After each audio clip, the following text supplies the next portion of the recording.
Folks, Black Star Network is here. Hold no punches! I'm real revolutionary right now. Black power. Support this man, Black Media. He makes sure that our stories are told. Thank you for being the voice of Black America, Roland. Stay black. I love y'all. All momentum we have now, we have to keep this going. The video looks phenomenal. See, this difference between Black Star Network and Black-owned media and something like CNN. You can't be Black-owned media and be scared. It's time to be smart. Bring your eyeballs home. You dig?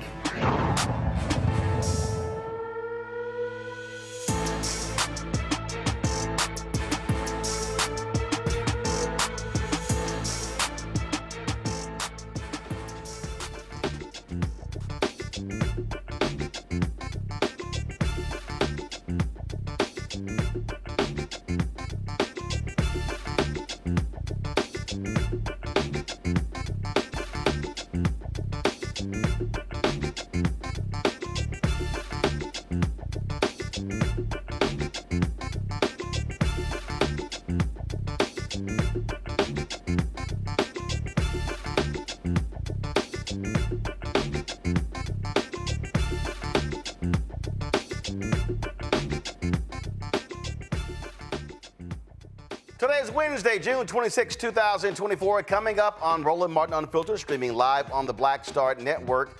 Today is the 11th anniversary of Shelby County versus Holder decision, where the Supreme Court significantly weakened the 1965 Voting Rights Act. We'll look at what lawmakers had to say and talk to Melanie Campbell, the president and CEO of the National Coalition on Black Civic Participation, about that very decision. Also, the Supreme Court says it is not a crime for state and local officials to take gifts valued at more than $5,000 from donors who benefited from an office official's efforts. Really? Also, last night, some big races all across the country, including a loss by Congressman Jamaal Bowman. We'll go over the election results. A Georgia judge gets removed from the bench after allegedly assaulting a police officer. Also, the first black female police chief in Louisville, Kentucky, has resigned after mishandling a sexual harassment claim. Plus, NFL Hall of Famer Emmitt Smith says Reggie Jackson's recent comments are proof that DEI programs are needed. Plus, black-owned media in Atlanta pissed off with CNN for denying them credentials to tomorrow's presidential debate. The CBC PAC weighs in. It is time to bring the funk on Roland Martin Unfiltered on the Black Star Network. Let's go. He's got it. Whatever the miss, he's on it. Whatever it is, he's got the scoop, the fact, the find. And when it breaks, he's right on time and it's rolling.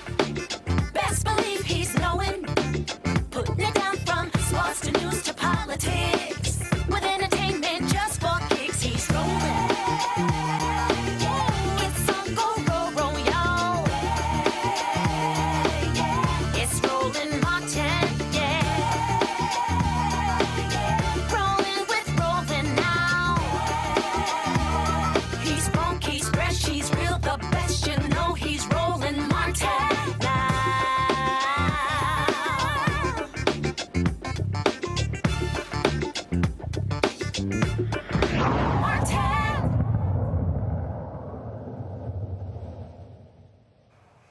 Well, we're still waiting for the Supreme Court to release their ruling regarding presidential immunity, but one story that jumps out is pretty crazy. Today, the Supreme Court struck down part of a federal anti-corruption law, making it a crime for state and local officials to take gifts valued at more than $5,000 from donors who were awarded lucrative contracts or other governmental benefits. Thanks to that official, in a 6-3 vote, the justices overturned the conviction of a former Indiana mayor who asked for and took a $13,000 bribe from the owners of a local truck dealership after he helped them win $1.1 million in city contracts for purchasing garbage trucks. Now, what's crazy about this ruling is what they laid out. They said that, well, you know what, the law really isn't clear. Prosecutors like, what are you talking about? The law is real clear. How do you come to that conclusion? It's no shock that you would have this court make this decision, considering you have people like Justice Alito and Justice Clarence Thomas who have taken, to Thomas' cases, $4 million in gifts from various people. Talk about absolutely crazy. Introducing my panel right now. From the Fair Election Center, Rebecca Carruthers, joining us out of D.C. Glad to have you here, Rebecca. Robert Patillo, People, Passion, Politics, 1380 WAOK out of Atlanta. And also State Representative Jolanda Jones out of Houston, who's also an attorney. Glad to have all three of you here. Rebecca, this court is crazy. Now, first of all, what these conservatives have done is consistently, Rebecca, chip away at this particular law. They've allowed other politicians to get away with accepting bribes and taking gifts. You can go back to Bob McDonnell when he was the governor of Virginia. They overturned his conviction as well. But this ruling here is absolutely insane. Thank you, Roland. So this is what's clear, is that the Supreme Court is letting us know that they are for sale. They're making it clear with this particular ruling, and they also protect their own. Because if the Supreme Court didn't rule this way, then what happens to Clarence Thomas? What happens to Neil Gorsuch? What happens to all of those folks where there's rumors that they're receiving gifts lavish trips from would-be donors. I think this is bad for American politics. I think this is bad for the American judiciary. We should not have the appearance of corruption, and we shouldn't have actual corruption. And so basically what we saw the Supreme Court do was legalize corruption. I mean, what's unbelievable here, Robert, is that, I'm reading this story from Vox here. And what they basically say is that officials can accept gratuities from people who wish to reward them for their official actions. That's the whole point of the law. So you don't make decisions for the purpose of saying, now, hook me up. At least they're being honest, finally. I mean, it's not as if these things weren't going on the entire time and all of us didn't know they were going on the entire time.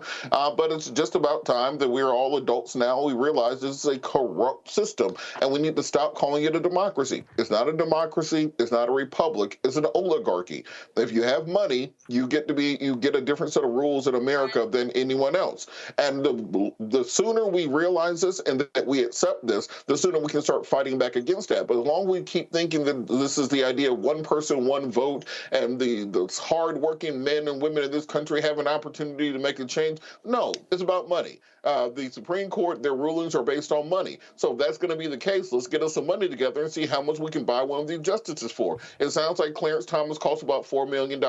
So let's find out how we can get $4 million and buy Clarence Thomas. And if it's that simple and that's what we need to do, if that's what it's going to take for us to get our legislative agenda moved, we can either hope for the better angels of America to change, or we can get a GoFundMe together, buy Clarence Thomas on clearance somewhere, and then get these things done quickly, because it seems that we're playing by a different set of rules than everybody else is playing by. You look at this here. This is crazy, Jolanda. The case is called Schneider versus the United States. Go to my iPad. This is what Justice Brett Kavanaugh said. They say there's a distinction between bribes and gratuities. Kavanaugh writes, bribes are payments made or agreed to before an official act in order to influence the official with respect to that future official act. Gratuities, quote, are typically payments made to an official after an official act as a token of appreciation. So basically what the Supreme Court is saying is, Jolanda, I need you to hook me up in getting this contract with the state of Texas. And, oh, don't worry about it. I'm gonna take care of you after the fact. Don't worry about it. I will tip you after the fact. I will show my appreciation for your diligent work on making sure I get that contract after the fact. It's the same thing. So first of all, we can have an agreement in advance. Don't pay me till afterwards. So really, you're buying me. That's what you're doing. But I would respectfully disagree that we need to hold a GoFundMe, because of the history of discrimination in this country, we ain't got as much money as white people. We just don't. They always gonna have more money, most times. So I also think that Alito and Thomas had to vote the way that they voted, because they already bought and paid for it. It is concerning to me because elected officials generally listen to two classes of people. One, people that have money who can buy them, or they can buy votes for them, or they can afford to get people to the polls, or two, people that organize. And it's much easier for people who have money. So it's discouraging as a lawyer for 30 years.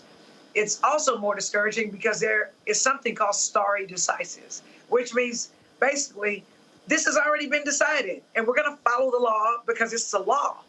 And now this activist Supreme Court that has a supermajority of Republicans basically go along and they create new laws. And that's a problem as a lawyer, because we generally know what the law is, and we generally know whether our clients have meritorious cases, and we can depend on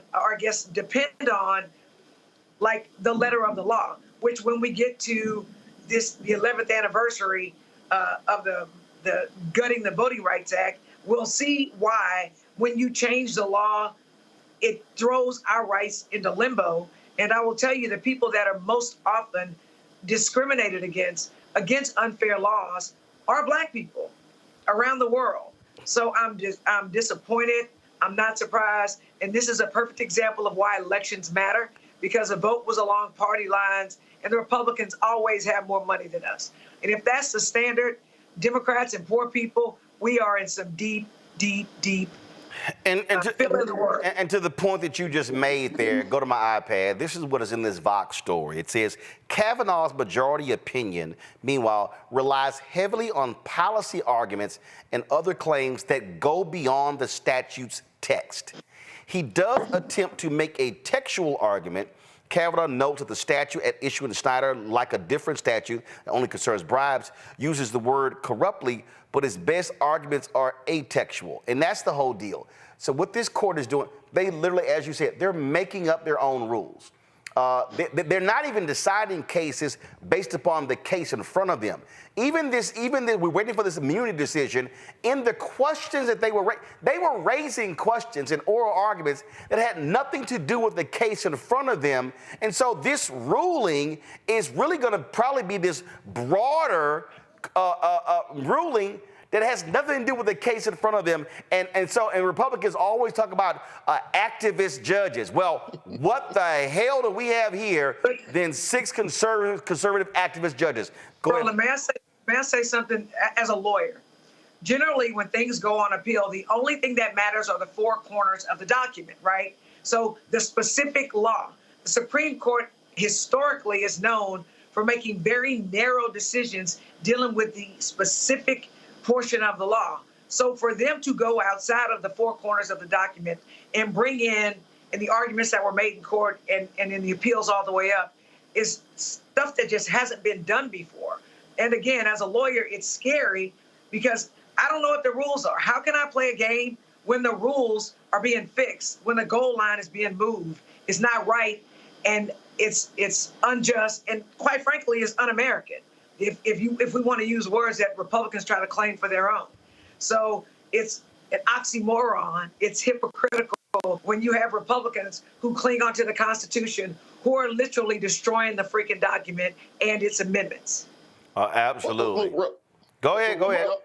Y'all got to stop trying to hold Republicans to what they said previously. That was way back then. This is now. Now they're admitting to the lies they've been telling you, and they're admitting to who they really have always been. They've never cared about the Constitution. The Constitution was a convenient cover for them when they didn't want to abide by the civil rights laws. They are now making it very clear that if you want something done in America, you better show up with enough money to tip at the end. And I would love to see somebody using this as precedence in a prostitution case to say that, look, I wasn't paying for it, I was just tipping her afterwards, because it's the same process. And now that we know what the rules are going forward, that now it's pay to play by Supreme Court fiat, let's understand that that's the rules and get the money together we gonna need for the legislation we want. Now we know the rules, so now we can play by them.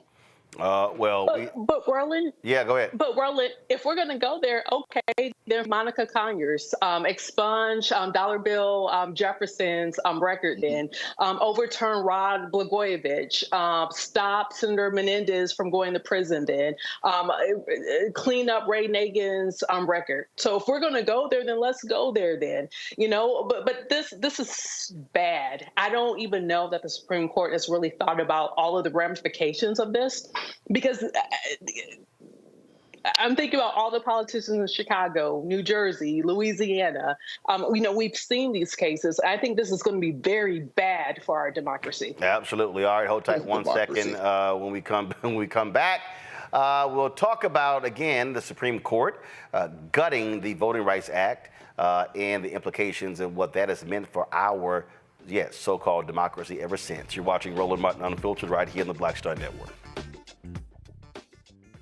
Next on the Black Table with me, Greg Carr, Dr. Gerald Horne, a man regarded by many as the most important historian of our time. He provides us a history lesson I'm betting you've never heard before. Texas enslavers who planned to continue the conflict even after Appomattox, even after the formal surrender of Robert E. Lee. Dr. Horne talks about his new book, The Counter-Revolution of 1836, Texas, Slavery, and Jim Crow, and the Roots of U.S. Fascism. You do not want to miss this conversation. Only on the Black Table, right here on the Black Star Network.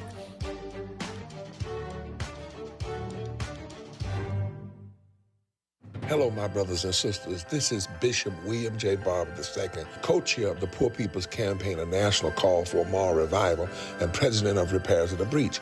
And I'm calling on you to get everybody you know to join us on Saturday, June 29th at 10 o'clock a.m. in Washington, D.C. on Pennsylvania and 3rd for the mass Poor People's Low-Wage Workers Assembly and Moral March on Washington and to the polls, and the post effort to reach 15 million poor and low-wage infrequent voters who, if they vote, can change the outcome of our politics in this country. Our goal is to center the desires and the political policy agenda of poor and low-wage persons, along with moral religious leaders and advocates. Too often, poor and low-wage people are not talked about, even though in this country today there are 135 million poor and low-wage persons. There's not a state in this country now where poor and low-wage persons do not make up at least 30% of the electorate. It is time that the issues of poor and low-wage people be at the center of our politics. Living wages, health care, things that matter in the everyday lives. We will no longer allow poverty to be the fourth leading cause of death in this country. We must let our voices be heard. Join us. Go to our website, www.poorpeoplescampaign.org. RSVP. Get others to come. Get a bus, get a van, get on the train. Come and let our voices be heard and our votes be felt. Lift from the bottom so that everybody rises.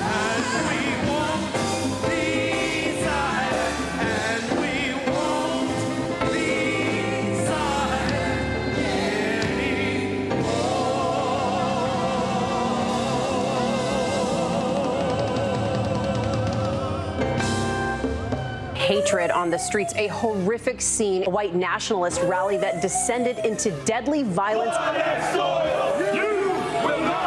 White people are losing their damn minds. As an angry pro-Trump mob storms the U.S. Capitol, We're about to see the rise of what I call white minority resistance.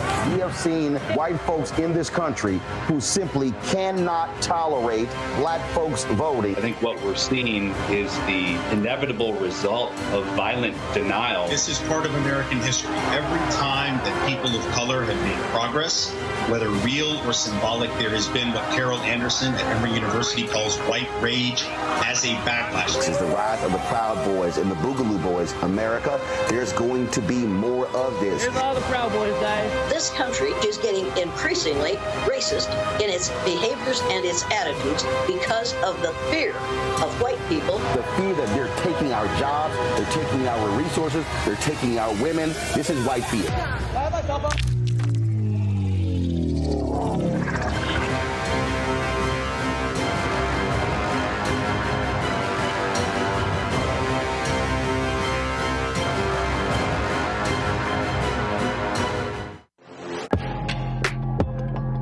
A lot of y'all have been asking me about the pocket squares that we have available on our website. You see me rocking the Shelby pocket square right here. It's all about looking different. Now look, summertime is coming up. Y'all know, I keep trying to tell fellas, change your look, please. You can't wear athletic shoes every damn wear. So if you're putting on linen suits, if you're putting on some summer suits, have a whole different look. The reason I like this particular pocket square, the Shelby, is because it's sort of like a flower and looks pretty cool here versus the traditional boring silk pocket squares.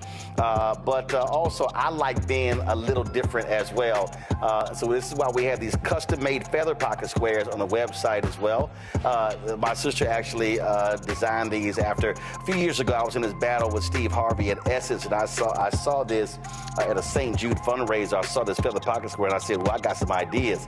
So I hit her, and she sent me about 30 different ones.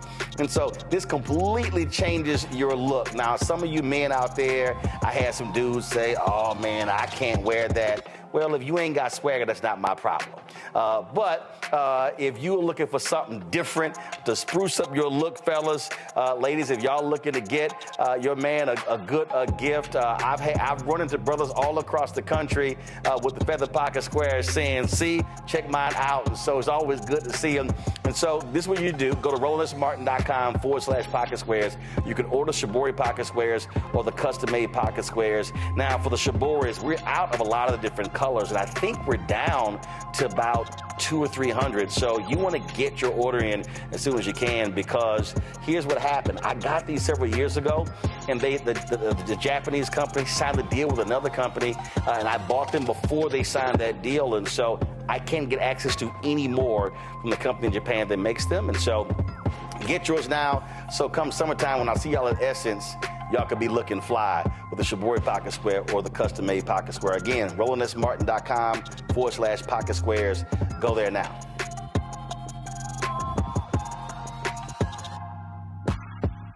On a next, A Balanced Life, it takes a village to raise a child, and truer words have never been spoken. If you're raising a child, you know that it's a blessed challenge like no other.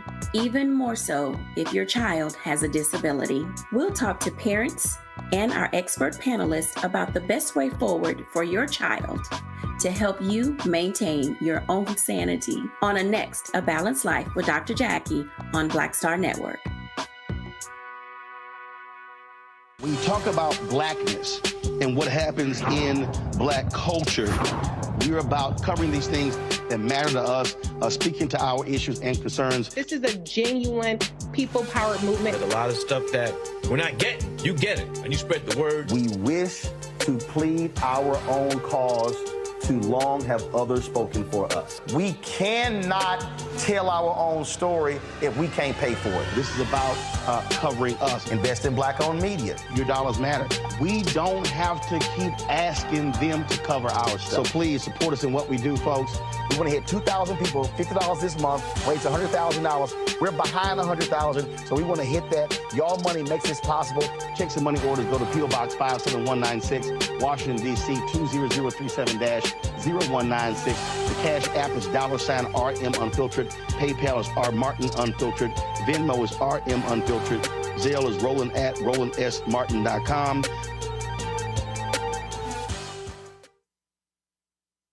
Me, Sherry Shepard, and you know what you're watching, Roland Martin Unfiltered.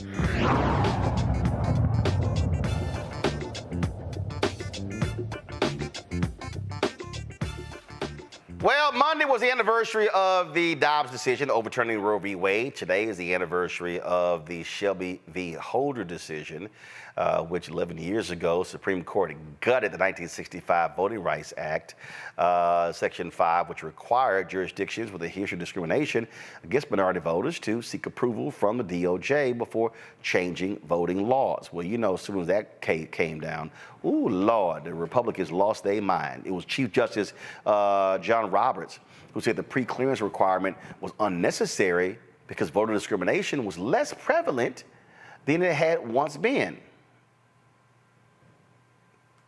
Really? Okay. All right. So Democrats today talked about the importance of that and how critical it is. Joining us right now is Melanie Campbell, President, CEO, the National Coalition on Black Civic Participation, to weigh in as well. And here's the thing, that part right there is still stuck on stupid, where John Roberts figures, oh, things have been so great, we can now get rid of it. No, fool. The reason we have seen the progress is because that was always the backstop. They couldn't screw over people because they knew they needed to get cleared. Roland, great to be with you tonight. Just another example, and it reminds us that foolishness didn't just start with the Supreme Court. In recent times, we've been dealing with this now for well over a decade. And the Shelby v. Holder case is an example of that. And the same court has taken the gloves off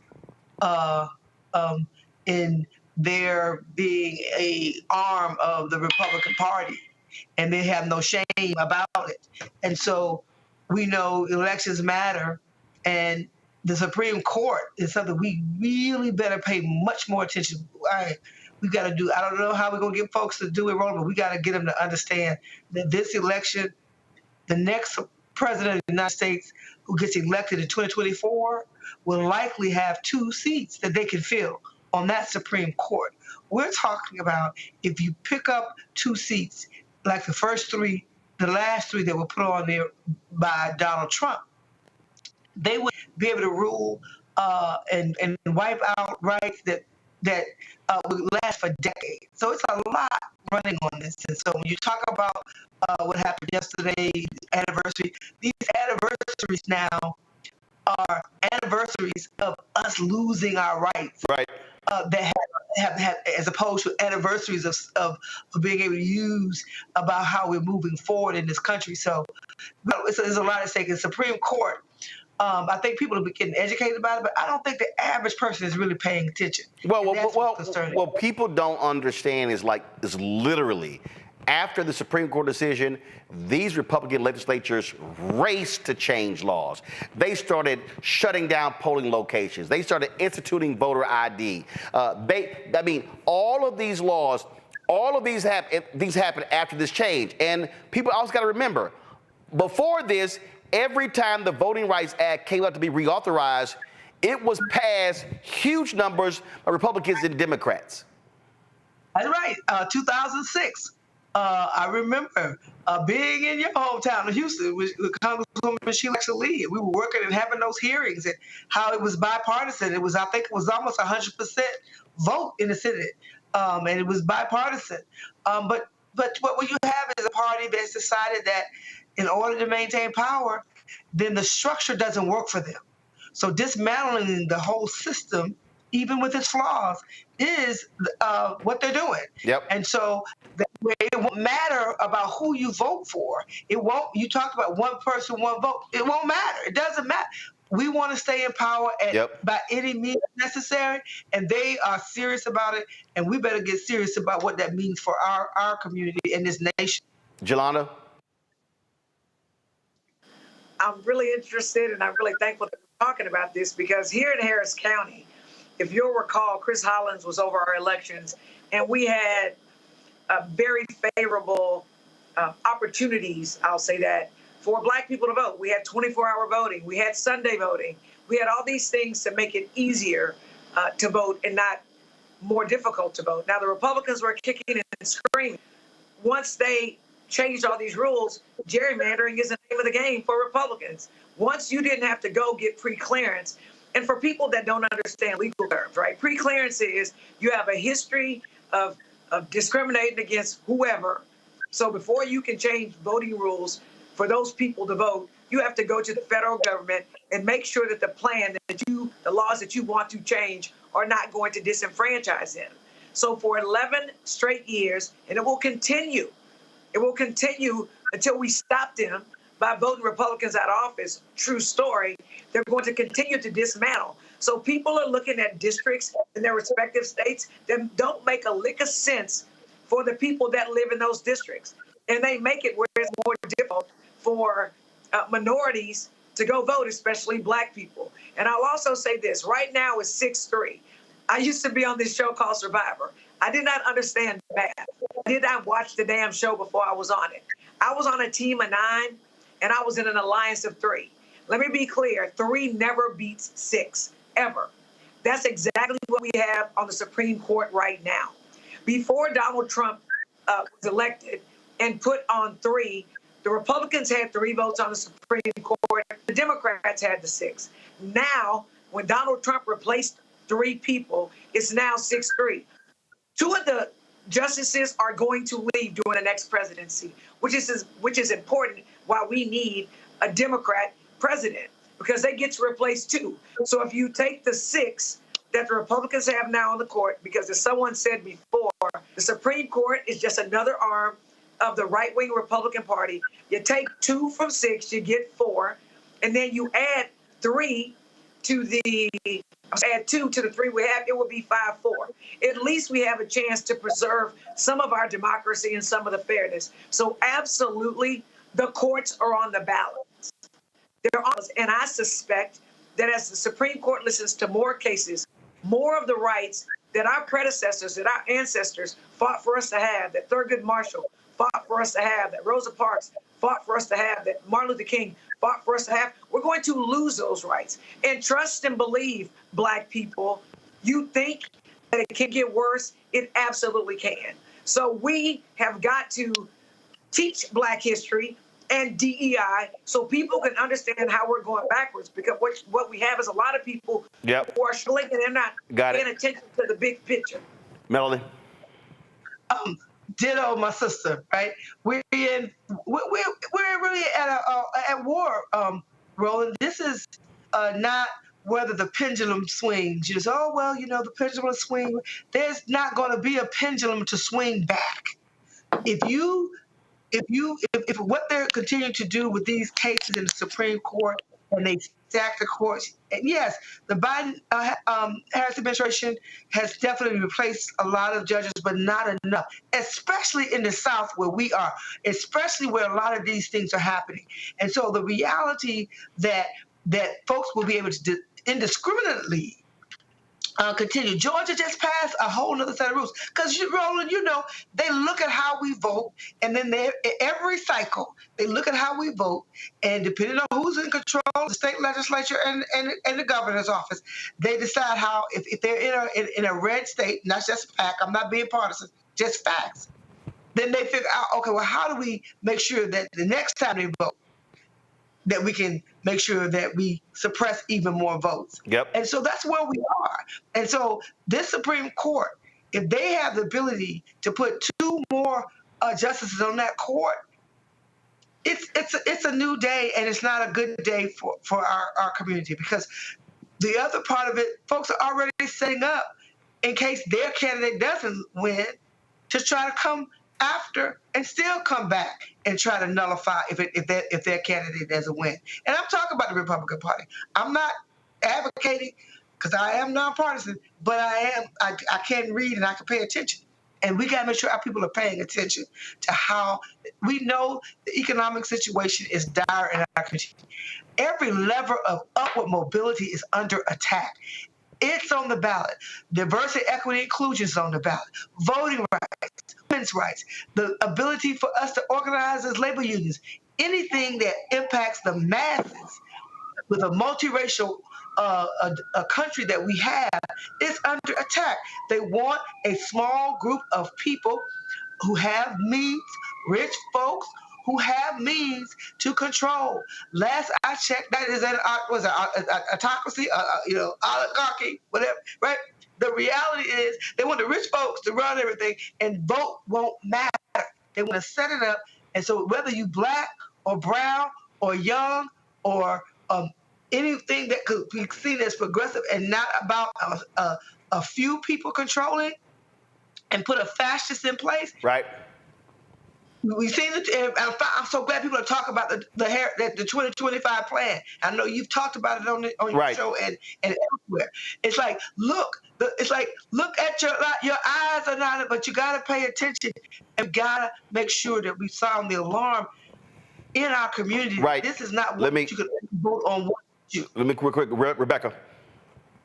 Hey, Melanie, it's really good to see you tonight. So we know in Georgia, it's now a felony to give someone food or drink if they're standing in line to vote.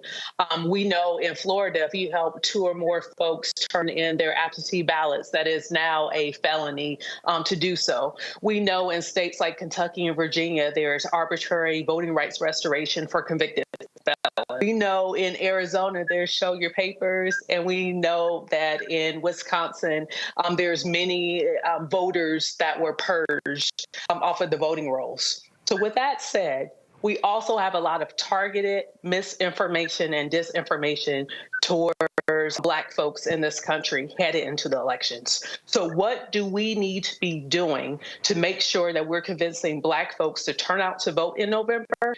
And what support do Black voters need to hear in order to turn out in November? Melanie? Good to see you too, sister. We need to be organizing now, and a lot of our organizations are. But we got to turn the heat up. We got to get on the ground.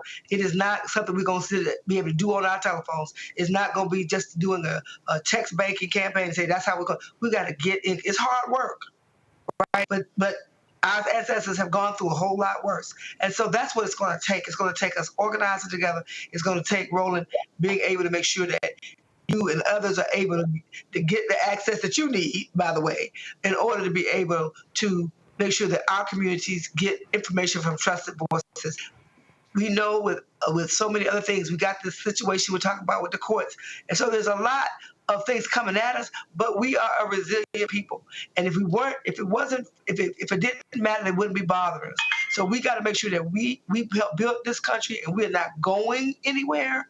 I'm doing that. We've been doing our power to ballot campaign since last year, right? And we're going to keep on doing what we need to do, but we also need to come together and make sure that we strategize, because the attacks that are going to come through social media, through artificial intelligence, are also going to be things that we don't, in a way that are going to be much more robust. And so we've got to find ways to make sure that folks are getting good information in order to make sure that we're able to vote, but have that vote counted and move our communities forward.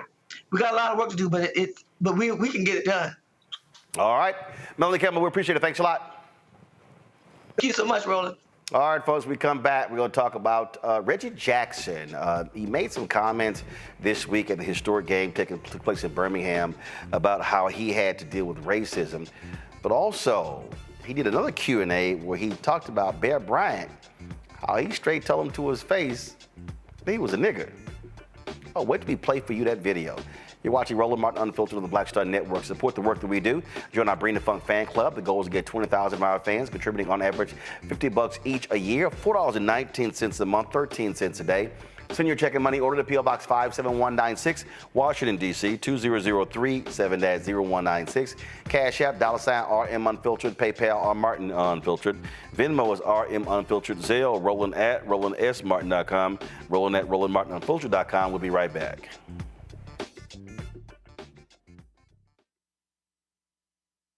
Hello, my brothers and sisters. This is Bishop William J. Barber II, co-chair of the Poor People's Campaign, a national call for a moral revival, and president of Repairs of the Breach. And I'm calling on you to get everybody you know to join us on Saturday, June 29th at 10 o'clock a.m. in Washington, D.C. on Pennsylvania and 3rd for the mass Poor People's Low-Wage Workers Assembly and Moral March on Washington and to the polls, and the post effort to reach 15 million poor and low-wage infrequent voters who, if they vote, can change the outcome of our politics in this country. Our goal is to center the desires and the political policy agenda of poor and low-wage persons, along with moral religious leaders and advocates. Too often, poor and low-wage people are not talked about, even though in this country today there are 135 million poor and low-wage persons. There's not a state in this country now where poor and low-wage persons do not make up at least 30% of the electorate. It is time that the issues of poor and low-wage people be at the center of our politics. Living wages, health care, things that matter in the everyday lives. We will no longer allow poverty to be the fourth leading cause of death in this country. We must let our voices be heard. Join us. Go to our website, www.poorpeoplescampaign.org. RSVP. Get others to come. Get a bus, get a van, get on the train.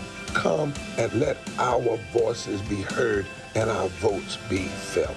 Lift from the bottom so that everybody rises.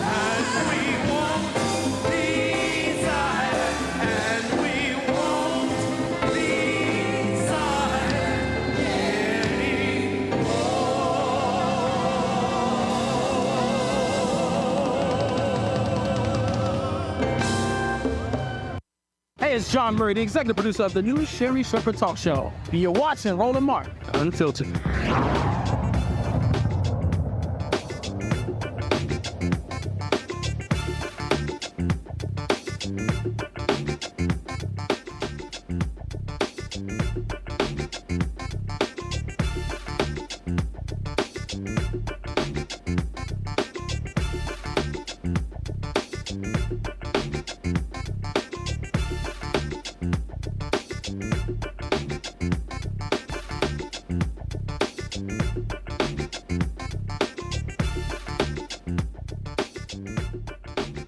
A lot of races across the country last night. One of them that was closely watched was that of Congressman Jamaal Bowman. He lost re-election in the primary to George Latimer in the 16th district congressional race. According to the ad tracking at Impact, the race between Bowman and Latimer drew more than $25 million in ad spending, a lot of that from AIPAC. It was the most expensive House primary in history. That's right, in history. Last night, here's Bowman conceding defeat, but promising that the broader fight for humanity and justice will continue. This movement has always been about justice. It has always been about humanity.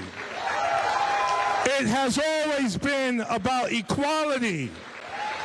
And it has always been about our collective liberation.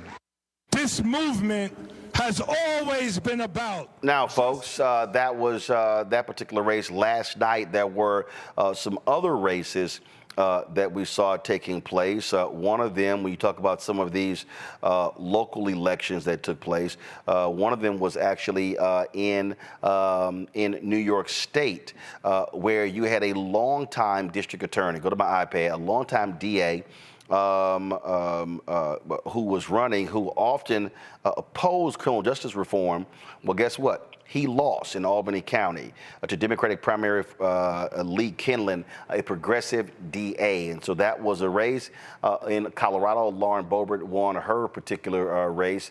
In South Carolina, Pastor Mark Burns was endorsed by Donald Trump. Well, guess what? He lost his race. And in South Carolina, the three white conservative Republicans, three women who stood in opposition to an abortion bill in South Carolina, all three of them lost their primaries.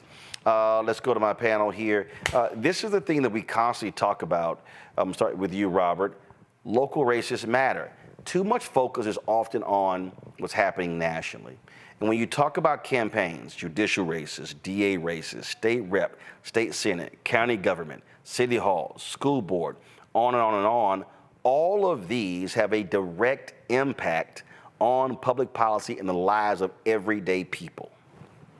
You're exactly correct, and this is why it's so important for us to focus on those races, because when it comes to criminal justice reform, nobody's going to do that better than your local judges, your DAs, your prosecutors, your police chief, your sheriff, etc. And that can be voted on the local level. Whether or not the Justice Department or the Biden administration or Congress moves on it, you can make those things happen on the local level. But also, we have to, as we talked about in the first segment, we have to look at the impact that some of these outside groups and their spendings have on these local races. Jamaal Bowman having to go up against $20 million of outside money because he believes in the rights of Palestinians and that they should not be, we should not have 30,000 children being bombed to death in Gaza. I think that should send chills up the spines of everyone in this country. This idea that you have Congress people that are no longer accountable to the voters in their district. They're accountable to Netanyahu. They're accountable to what these special interest groups do from across the world and across the country.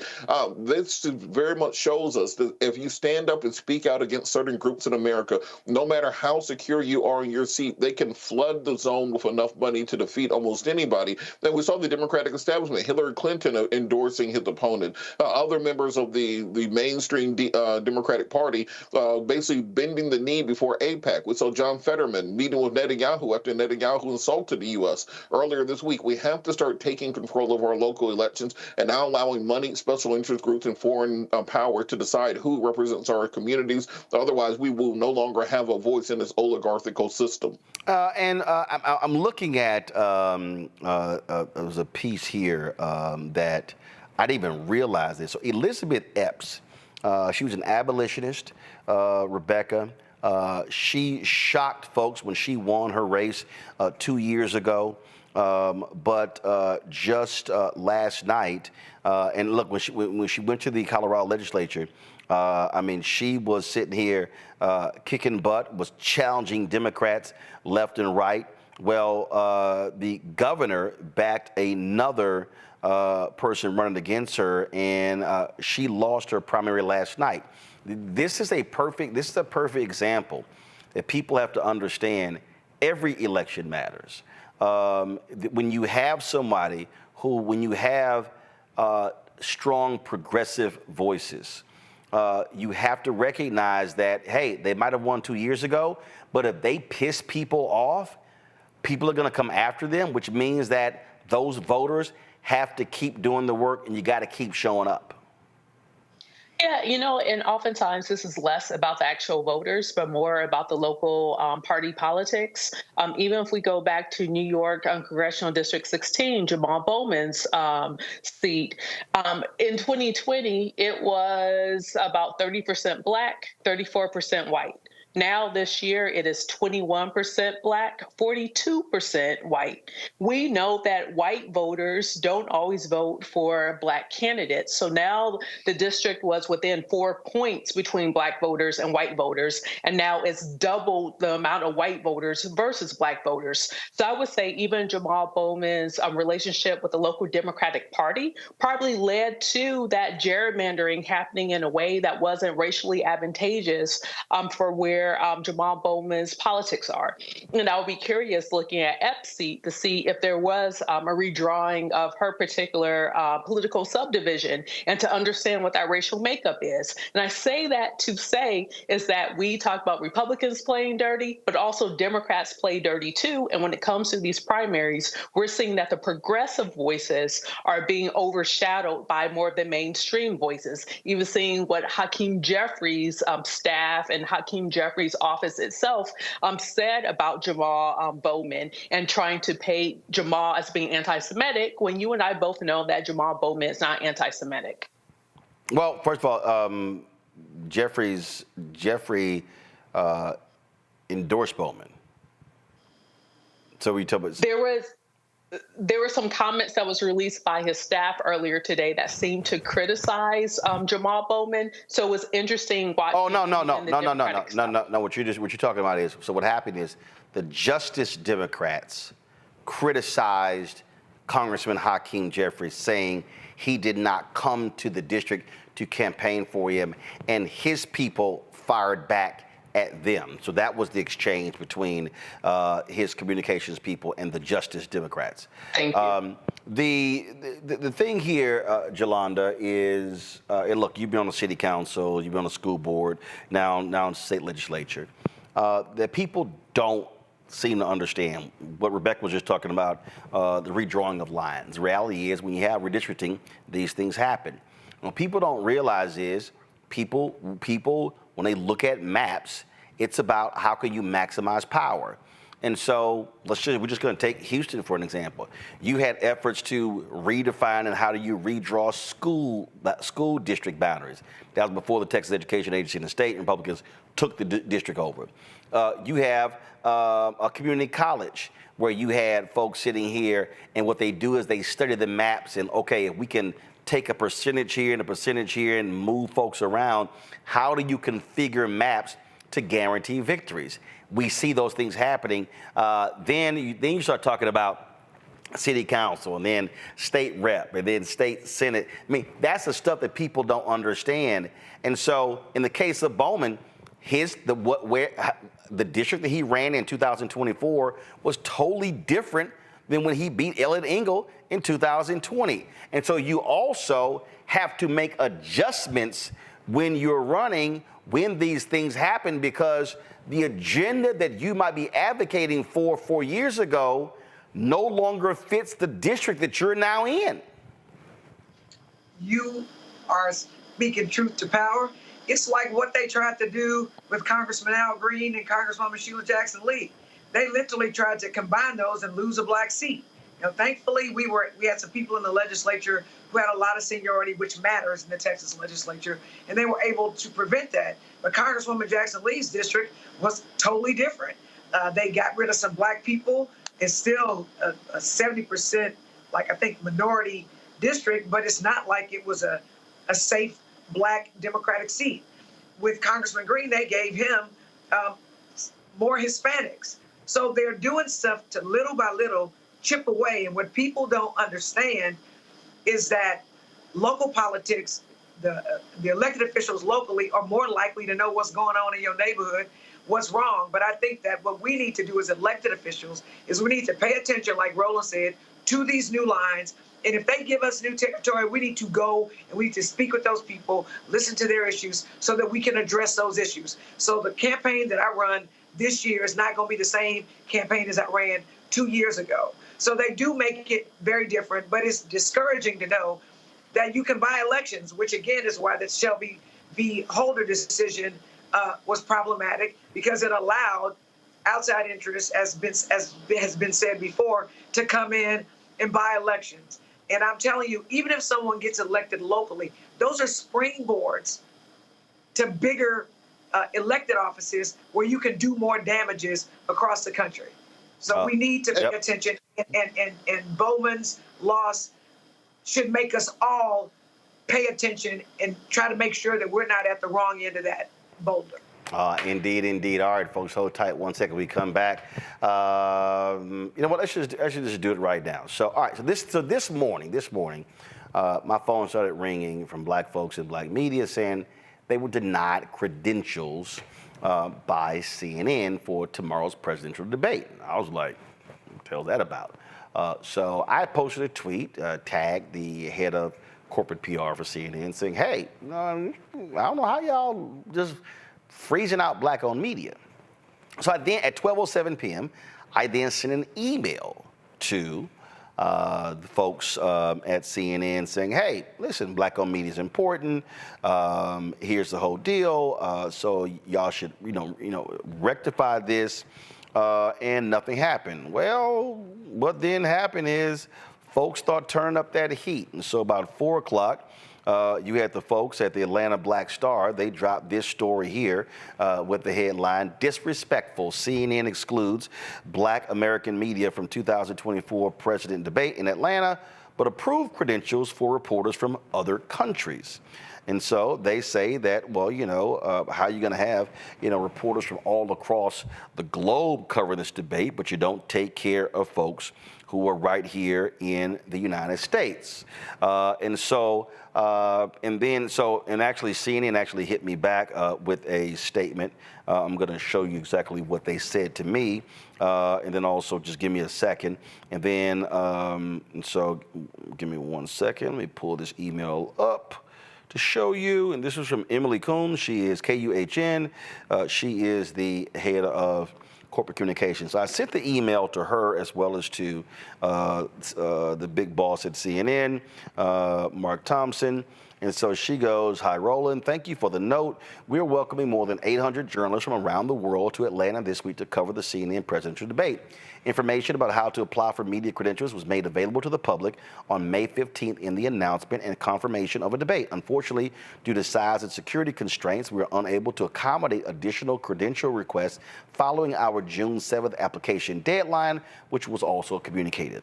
There have been many requests for credentials since June 7th, and again, due to size and security constraints, we're simply unable to accommodate Emily. And so that's what she actually, sent to me there. Now, the Congressional Black Caucus Political Action Committee, well, they weighed in, and this is the statement that they dropped. This came from Congressman Gregory Meeks.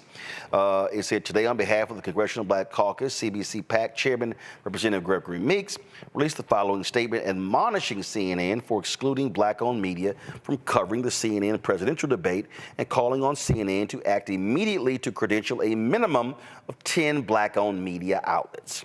This afternoon, we learned that CNN has credentialed 800 members of the media for the first presidential debate of the election cycle. Not one represents a black-owned media outlet. CNN's exclusion of black-owned media represents an egregious oversight and is totally unacceptable. CNN must immediately credential black-owned media outlets ahead of tomorrow night's debate. Failure to do so is a choice, an offense to black Americans and cannot stand. We're calling on CNN to credential a minimum of 10 black-owned media outlets for tomorrow's debate. Black-owned media provides a critical, trusted source of information to our communities, and their role in our democracy must be respected and honored by CNN. So that was what the CBC PAC had posted about 30 or 40 minutes ago. Ebony Magazine. Give me 1 second. I got this text message because Ebony Magazine dropped a story of theirs.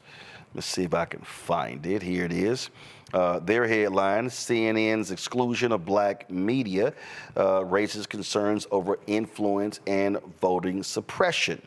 And so this is their story, and they say CNN refused to secure credentials for any black media outlet ahead of the first 2024 presidential debate.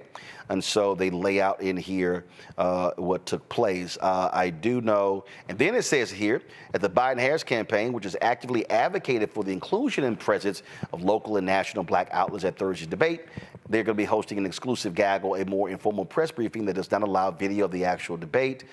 This move is seen by many as an attempt to address the concerns raised by black media as the Biden-Harris campaign seeks to optimize visibility for black and brown voters who play a pivotal role in the election season. Now, there are a lot of people who have hit me and they said, well, Roland, did they deny you? No, we were not denied. We never applied. We had no plans on traveling to Atlanta to cover the debate because I'm not going to spend money just sitting in a big-ass room when I can literally do it right here in my studio. And so tomorrow night, y'all can show the graphic, we're going to have our own coverage right here. We're going to have our panelists in studio. We're going to have pre-debate coverage. We're going to simulcast the debate. Then we're going to have post-debate coverage taking place as well. And so that's what we are doing. So we'll be having at least 4, potentially 5 hours of coverage of this first presidential debate taking place tomorrow, beginning at 8 p.m. Eastern. There will not be a show at 6 p.m. Eastern. And so this is one of the things that, and so here's what you have. You have CNN saying, hey, that was a deadline. But here's the thing that people like CNN don't get. And they need to understand this. And I deal with this all the time. I deal with this with campaigns. I deal with this people on Capitol Hill. So what happens is mainstream media people, they think they only talk to themselves. They go, oh, well, we're all sort of in this same thing, so therefore we know. What they don't understand is not everybody is in that world. Happens all the time. Things will happen on Capitol Hill, and they'll say, oh, we got pool coverage. It happened when Vice President Harris went. Well, she had one of the trips, and same thing when they had the launch for Biden-Harris, Blacks for Biden-Harris in Philadelphia. It was like, we had pool coverage. And I had to explain to them, hey, everybody can't afford the pool. It actually cost significant amounts of money to be in the Washington, D.C. pool. Give you a perfect example. When CNN initially was talking about this debate, they were talking about, oh, sharing it with the pool in terms of how it goes out. But if you're not in it, it doesn't work. We are members of the Associated Press. We pay Associated Press about $170,000 a year. People don't understand is there are levels of the Associated Press. So there are a lot of things that we will see, it says U.S. out, meaning no U.S. outlet can stream that particular event. We deal with that all the time. And so I can understand a lot of the black-owned media outlets not even being aware of these procedures here because that's not what you do every single day. There are media outlets in this country. Y'all, I was at CNN for 6 years, okay? A lot of these outlets, they have staff whose sole job is to do those things, to literally handle credentialing. You don't even have to sit here. It's like the bosses decide, oh, we're going to bring 75, 100 people. They go, here's the list, boom, boom. You don't even do anything. Next thing you know, got your credential, whatever the heck. No. And so these things happen. We've had to deal with this when you cover the political conventions. See? So you would think, all of y'all at home, y'all would think, oh, Democrat political convention, national convention, Republican national convention, which means that if you're going to get a credential as a media to cover it, that means you're going to go through the DNC, go through the RNC. Nope. Guess who controls the credentialing? The radio and television gallery on Capitol Hill. They control that process. Well, because here's the deal. They go, well, everybody covers Capitol Hill. No, we don't. So every 4 years, we typically have problems dealing with the people in the radio TV gallery. And then what we have to then do is go to the DNC and the RNC and say, hey, yo, they tripping. That happened in 2016. I had to deal with Sean Spicer to make sure we had credentials to cover the Republican National Convention in Cleveland. We ain't going this year, waste of money. And so we had to deal with him on that. And so we've had to do the workaround to deal with that. And so that's what the CNNs of the world have to understand. Here's what I think makes sense right here. Listen, it's 800 people. You have security restraints. You have time constraints. Robert, here's to me what makes sense. You've got the Atlanta Black Star, Atlanta Voice saying, hey, what the hell's going on? First of all, you can't be in the Black Mecca and you're going to leave out 2 Black Atlanta newspapers.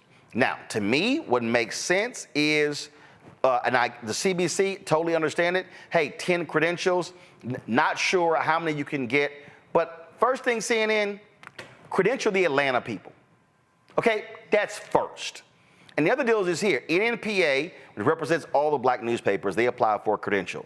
And I saw Stacey Brown's tweet where they applied, they were told, sorry, too late. Now, the Atlanta Voice is a member of NNPA. So they can provide their coverage to NNPA for all of their newspapers, okay? They can actually get that. To me, that's actually what you do.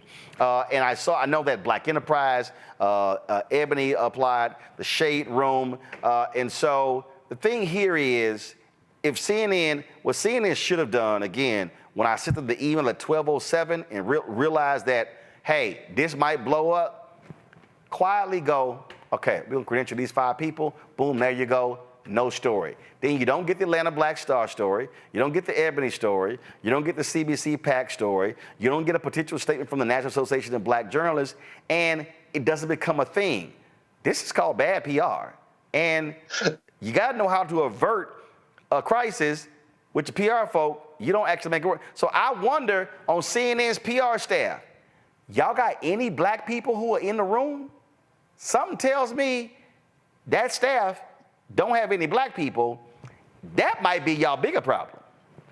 Well, Roland, I also love that they gave you the standard pat you on the head reaction. Oh, I'm sorry, little Black person, you missed the deadline. If you had only read better, then you wouldn't have done so. And not that they completely missed the context of it, because as you said, they didn't have anybody in the room who could understand that you could not be in Atlanta and not have Black journalists from Atlanta in that room. I applied for a credential and got denied because I'm on radio here in Atlanta, and I was going to cover the debate instead of going to go to some of the after events. Or I might fly up to D.C. and hang out with you, Roland. But it's one of those issues where the same progressive media that loves to call Trump racist and love to talk about what Republicans are doing often do the exact same thing. They just do it from a different perspective. They think that their white liberalness covers them from also doing things that are by their very nature racist. They have to understand that if you want to truly speak to the needs of Black communities, you have to have Black people in the room to tell you what those needs are. And through their own haughtiness, through their own condescending nature, this is why we see the ratings what they are for many of these major news networks, particularly CNN, because they do not know how to talk to the very groups that they want to support them. This is the thing and this was something that, and I told the Biden-Harris people this, when they made the decision not to participate in the presidential commission debates. I said, you can't leave everything up to these individual networks. That should not happen. And Rebecca, that's what you're dealing with here. So you have a network that's deciding who gets to come and who doesn't get to come.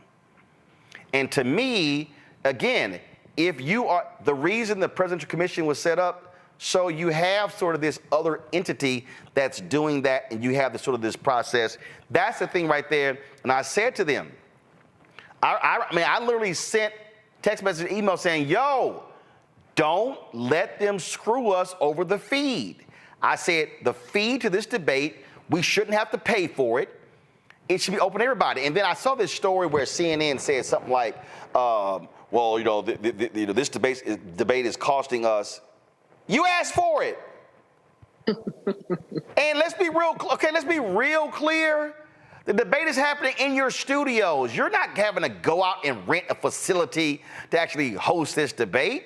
I mean, come on. Let's say, I mean, now the media overflow, however that works, whatever. But it's like, y'all, come on.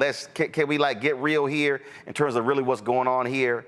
And so that to me is what the campaigns have to understand is if you start putting these things in the hands of the outlets and they get to control the flow, it's going to be a problem. And look, the conservative outlets that are complaining that they didn't get credentialed.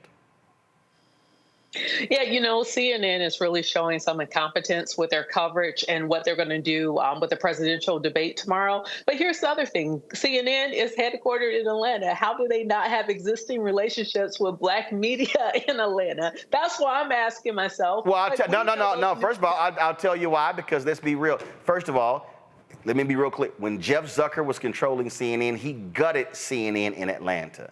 And CNN in Atlanta, they moved all the shows to New York. They completely gutted. They had minimal folks there. They're no longer in the CNN Center connected to the Omni Hotel. They're now in Techwood. So the footprint of CNN has dramatically decreased. So the relationship that CNN used to have with Atlanta, that is not the relationship that they have today. You're not talking, CNN used to be headquartered in Atlanta. Jim Walton was the president he was the worldwide CEO of CNN. His office was in Atlanta. The leader of CNN is in Hudson Yards in New York. And that's part of the problem. Right. If that's the case, then why didn't they just do this in New York? I'm assuming that the people they have in the New York office will be a lot more competent in the intentional outreach that they should be doing ahead of this presidential debate tomorrow night. But this is also going back to the reason why we need to have the structured debate where everyone knows what the process is, how to get involved to cover the debate, who gets to be in attendance for the debate. That was the whole point of the Presidential Debate Commission. So it sounds like we really should be going back to that system instead of allowing third-party groups who have different points of view or even have a different set of interests other than just providing the debate to the American people. This simply doesn't make sense, and there has to be a better way, and we've seen a better way in previous presidential cycles. Jolanda? So some things come to my mind. One, they don't really care about us is the first thing that comes to my mind. Second thing that comes to my mind, Roland, is CNN's cultural incompetency is shown in what they did. I'm not convinced that they really do want progressive ideas because just like the Democratic Party, they need Black people but have no clue about how to get us. But it also tells me that CNN doesn't care about Black people hearing about the presidential debates because I'm not convinced they want us to turn out to vote. And I think that they absolutely appreciate how important Black media is to Black people and Black voter turnout. So I think that they're very polite. Basically, the Black people don't know how to get a credential, and that's why they ain't here, is the tropism that white folks always do to us.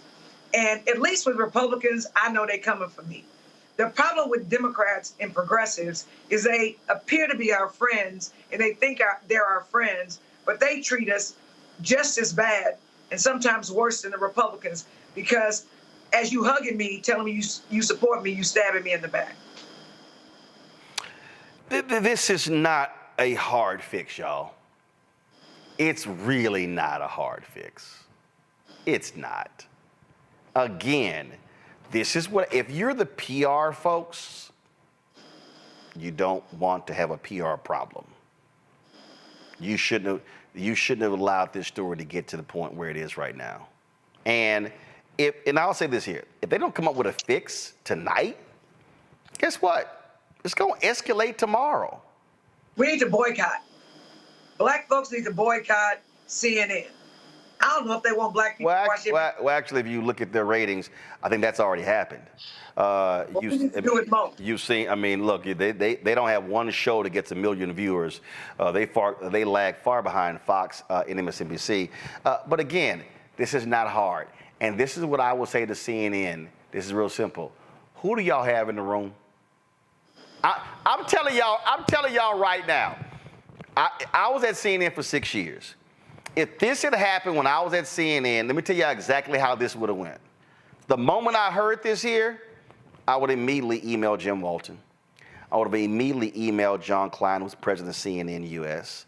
I would have immediately interviewed Barbara Levine, who was in PR. I would have immediately emailed the other PR people.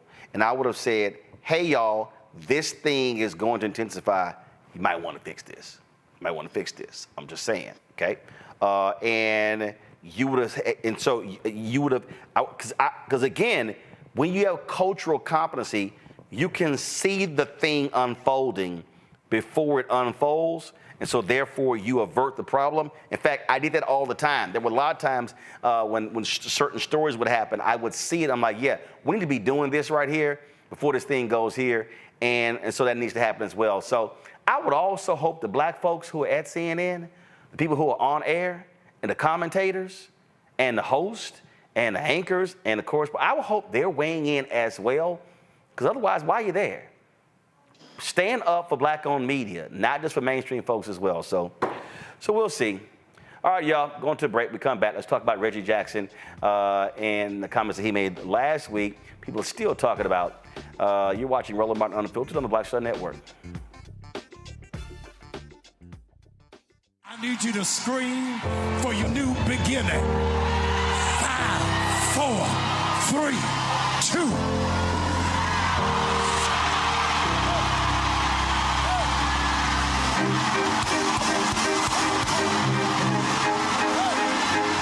I need you to shout for it. I need you to shout for it. It won't always be like this. Sooner or later, it's gonna work in your brother's favor, in your sister's favor. They shall not die. They shall not die. They shall not die. I want you to embrace somebody and tell them welcome to the greatest season of your life. Hug somebody, welcome.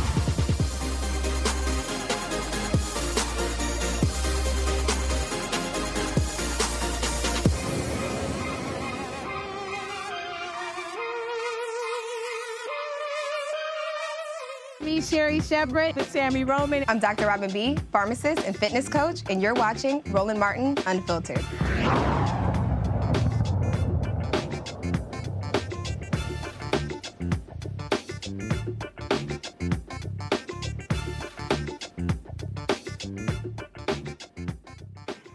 Folks, Hall of Famer Emmitt Smith says the recent comments from Reggie Jackson further emphasize the need for diversity, equity, and inclusion programs in the country. Last week, the Hall of Famer in baseball, Reggie Jackson, recounted his experience dealing with racism when he was in Birmingham for the MLB game around Juneteenth, which took place at Rickwood Field in Birmingham, the country's oldest professional baseball park in the United States and the former home of the Birmingham Black Barons of the Negro Leagues.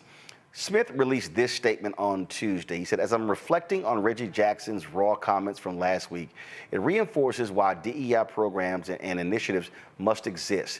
His truth is a reminder of the pain and suffering endured by many of our black ancestors, including significant sports figures. Few legends, he says, few legends like him are alive to share their stories and shed light on the racist history of this. This is why DEI is so vital for the progress of this nation. People with power, money, and influence must acknowledge these horrifying times when America failed black people and black and brown people to dismantle the systematic racial systems that still exist today. These stories must be heard so we don't continue to make the same mistakes over and over and over again. Now, in case you missed what Reggie Jackson said, we're gonna play a couple of bites because there's a new bite that you may not have seen. And so this right here, so actually go to my iPad. So this is the statement that Reggie Jackson made on the Major League Broadcast conversation. Reggie, the baton has been passed for over a century here. We've been talking earlier about if it wasn't for the Willie Mays, the Jackie Robinson, the Reggie Jacksons, the three of us wouldn't have an opportunity to play. How emotional is it for you to come back to a play that you played with one of the greatest teams around? Alex, when people ask me a question like that, it's like coming back here is not easy. The racism that I played here, when I played here, the difficulty of going through different places where we traveled. Fortunately, I had a manager and I had players on the team that helped me get through it. But I wouldn't wish it on anybody. People said to me today, I spoke, and they said, you think you're a better person? You think you won when you played here and conquered? I said, you know, I would never want to do it again. I walked into restaurants and they would point at me and said, can't eat here. I would go to a hotel and they say, then can't stay here. We went to Charlie Finley's country club for a welcome home dinner, and they pointed me out with the N-word. He can't come in here. Finley marched the whole team out. Finally, they let me in there. He said, we're going to go to the diner and eat hamburgers. We'll go where we're wanted. Fortunately, I had a manager, Johnny McNamara, that if I couldn't eat in the place, nobody would eat. We'd get food to travel. If I couldn't stay in a hotel, they'd drive to the next hotel and find a place where I could stay. Had it not been for Raleigh Fingers, Johnny McNamara, Dave Duncan, Joe and Sharon Rudy, I slept on their couch 3-4 nights a week for about a month and a half. Finally, they were threatened that they would burn our apartment complex down unless I got out. I wouldn't wish it on anyone. The year I came here, Bull Connor was the sheriff the year before. And they took minor league baseball out of here because in 1963, the Klan murdered 4 black girls, children, in 11, 12, 14 years old at a church here and never got indicted. They were from the Klan. Life magazine did a story on them like they were being honored. I wouldn't wish it on anyone.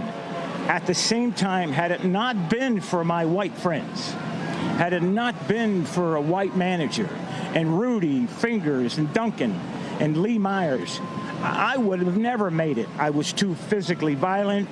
I was ready to physically fight I'd have got killed here because I'd have beat someone's ass, and you'd have saw me in an oak tree somewhere. Reggie, I can't even imagine. It's awful you had to go through that, but appreciate you sharing the rawness and the honesty of it with our audience. I mean, really, we love you, Reg. Yeah, thank you. Quick history lesson right there. That's a great history lesson. Reggie Jackson telling us all about it, preaching. Wow, that's.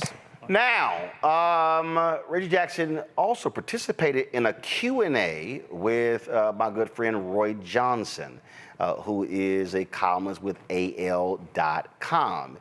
And he said this about legendary football coach, Alabama great. He also coached at Texas A&M. I think he did Kentucky, too. Can't remember that. Bear Bryant. Listen to this. The most impactful memory I ever had at Rickwood Field. It's tough to hear if you're from Alabama. At the same time, it came from a friend. He never apologized for it, but he was a friend. I'd hit 2 triples in the game, and I could run like a deer. After the game, the few people were around. Charlie Finley had come to that game. His son, Paul Bryant, was there. Paul Bryant was there. Alf Van Hoos was a sports writer here in this town. And Bear Bryant. And I was getting changed, finishing a shower and putting my shirt on. And Bear Bryant walked up to me and paid me a compliment. 1967, And he said to the group, "This is just the kind of nigger boy that we need in order to compete with Bo, Woody, Ara, and Johnny. Johnny Robinson of USC, Ara Parsegian of Notre Dame, Bo Schembechler of Michigan, and Joe Paterno of Penn State." He meant it as a compliment. He said, if we don't get one of these, we're not going to be able to compete with them. And about a few months later, USC came here with Sam Cunningham and beat Alabama 42-10.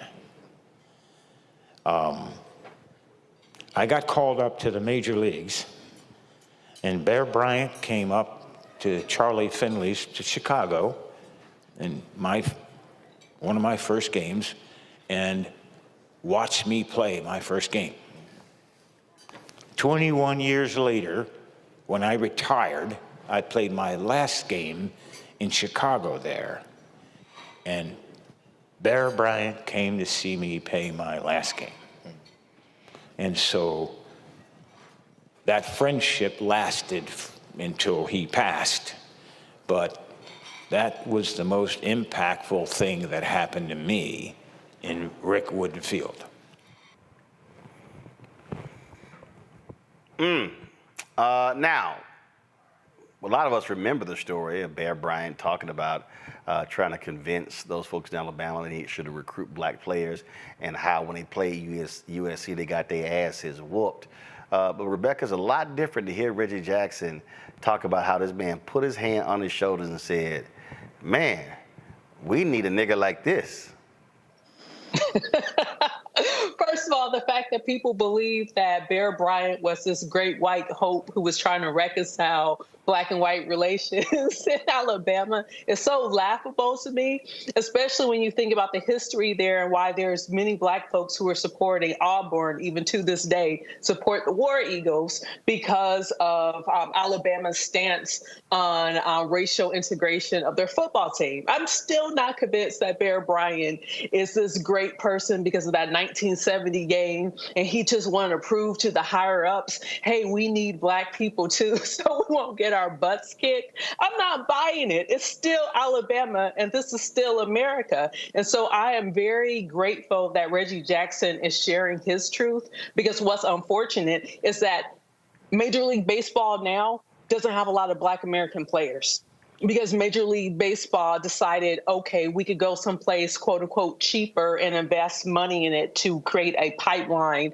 of players, i.e. going into the Caribbean, to the Dominican Republic, and some of the other islands to recruit players. But hearing Reggie Jackson in his own words, especially on the heels of Willie Mays passing, it's a reminder to us all. Just because Jackie Robinson or just that one person, quote unquote, broke the color barrier doesn't mean that there isn't decades and decades of racial trauma for those who were still involved in the sport. But quite frankly, we can even take this out of sport. Just because we have civil rights laws in the books, those who are the first black person to do this or the first black person to do that, it doesn't mean that the rest of us black Americans aren't carrying the trauma and the scars of racial hostility and violence towards us. And you know, Jelana's a whole bunch of those folks he was talking about, they still living.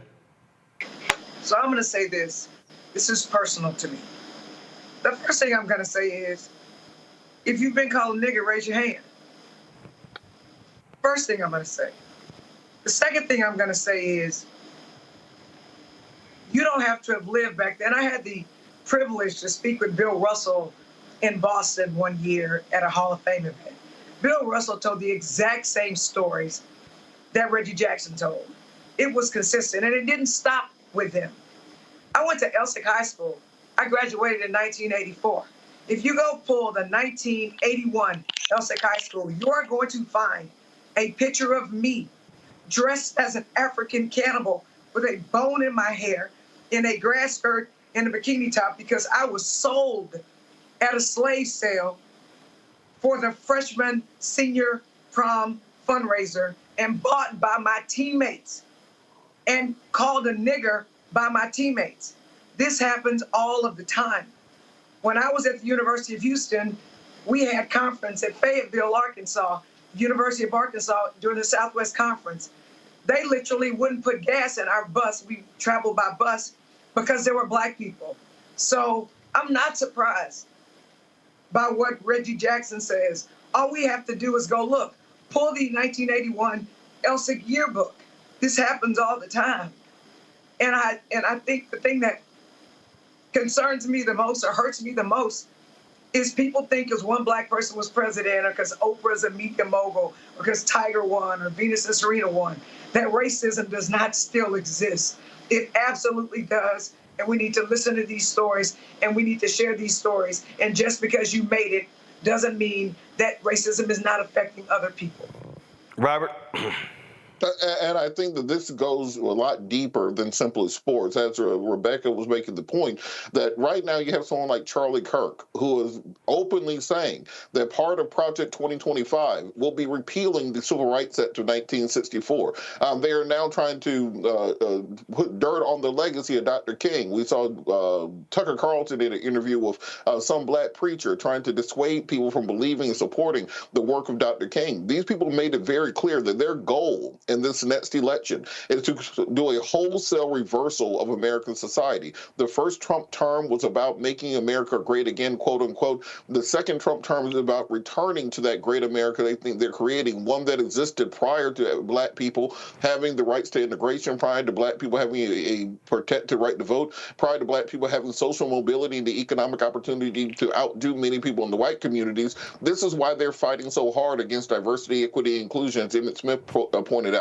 This is why they're fighting so hard against quote-unquote CRT, because if you can create a version of American history that Byron Donald believes and propagate that throughout the country, then you can convince people of almost anything. We have to understand the existential threat to our community that is not coming, that is here, and that we have it is our generation's duty to make sure we're not pushed back from all the progress we've made and keep the ball moving forward to where we want to go in the future. Well, speaking of progress, there was this cigar lounge barbershop conversation in Atlanta with a group of Black Republicans. Robert, you mentioned Congressman Byron Donalds, and so in this video is Byron Donalds and Congressman Wesley Hunt and Ben Carson. They sitting there talking to some brothers.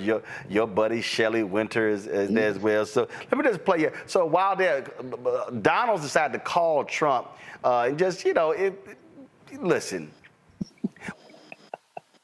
So watch this.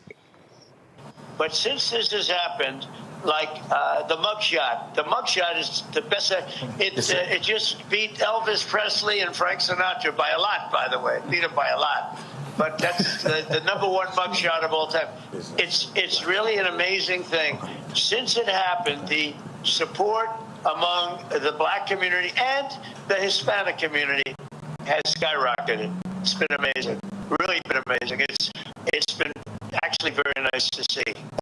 It's in one way you say, gee, isn't that too bad? But the truth is, it's really a lovely thing when I see that. We have great support now in the Black community and in the history. All right, so on the far end there, was Rufus Montgomery. Rufus used to be the chair of the Florida and the board of directors, board of trustees.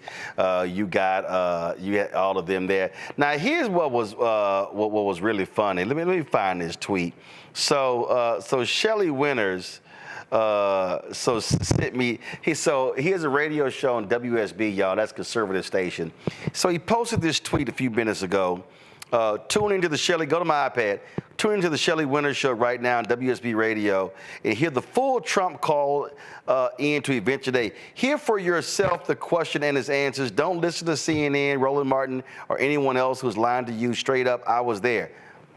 Well, I'm sorry, Shelley. What did I lie about? I didn't make a judgment on y'all conversation. But if you want to talk about lying, the man y'all call lies all the time.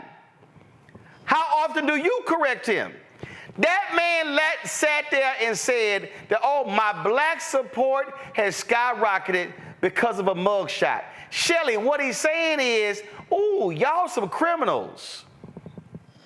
Y'all love criminals. Oh, so now because I got a mugshot. They literally are campaigning saying, oh, that black folk, we used to RICO. We know about being indicted. I ain't never been indicted. I ain't never been charged. His ass got 4 cases. And so I'm sitting here listening to this.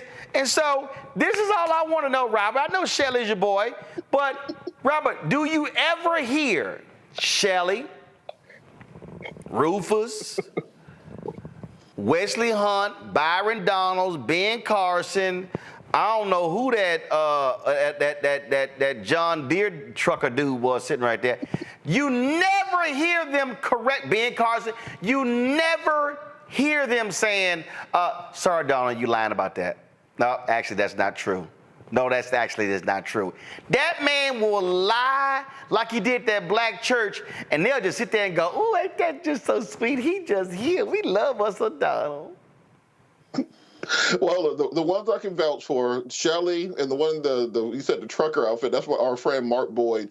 He does great work with survival, teaching classes, etc., for people who are interested in building their own campsteads and homesteads, those sorts of things. I think Bruce was there somewhere off camera. And look, Shelly was smart in getting you to talk about his tweet and giving him free publicity for his show. But I will say there are some conservatives, not Byron Donald, not Hunt, not any of those others, who will challenge Trump on these issues. We see Pastor Darrell Scott often challenging Trump and challenging conservatives on some of these points. I also think that what we have to start doing right now is that now that the Trump campaign is starting to invest and want to start talking to black voters, let's put some demands out there. I don't want him just to hear him call into a barbershop to talk about what he wants to talk about. I need a very direct and clear black agenda that he can set aside from what Democrats are doing. We know what the Biden administration has done for black folks thus far. We know that they need to do more, and we also know they need to talk more about what they've done. But I would like to hear what is the clarion call from the conservative side of the aisle.